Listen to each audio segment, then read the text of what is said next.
The Israeli military says it has plans to move displaced Palestinians from Rafah in southern Gaza to what's described as humanitarian islands in the middle of the Strip ahead of the planned ground offensive. Rafah is crammed with more than 1 million Palestinians who have already been forced to leave their homes by Israelis' offensive elsewhere in Gaza. Now, the Palestinian death toll from the ongoing Israeli attacks on the Gaza Strip has exceeded 31,272, with over 73,000 others being injured. Now, let's get the latest on the ground in Jerusalem. We're now across to SABC News correspondent Alex Cadier.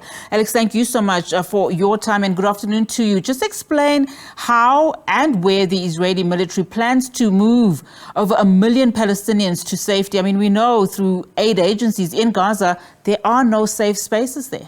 Yeah, well, it's not exactly clear exactly how this plan will work. Daniel Hagari, the spokesperson for the Israeli Defense Forces, offered this plan. There's no real detail about what those humanitarian islands would look like or how they would operate, and that is a remaining question. But what it does show is that the Israelis are at least certainly seeming to want to find some kind of solution that still leaves quite a lot of logistical questions to answer. They suggested that they would provide more details soon. These could be perhaps pockets within Gaza, islands or pockets. Now we're splitting words, but pockets within Gaza which are designated safe. Now that would pose its own problems because Rafah had been designated safe in the past. But certainly it's an idea that's been presented by the Israeli Defense Forces. Not a lot of detail at the moment, but clearly there is a focusing of minds on finding a solution should that Israeli operation in Rafah go ahead, which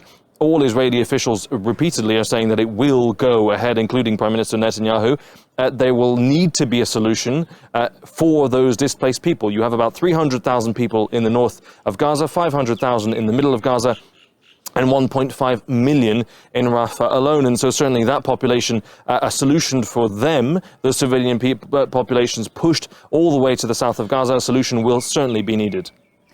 So, I mean, a lot of people saying that this doesn't necessarily come as a surprise. Prime Minister Benjamin Netanyahu had, of course, earlier said that, regardless of a deal, in as far as the peace talks are concerned with the ceasefire, he does plan to send the military into Rafah. So he said this before.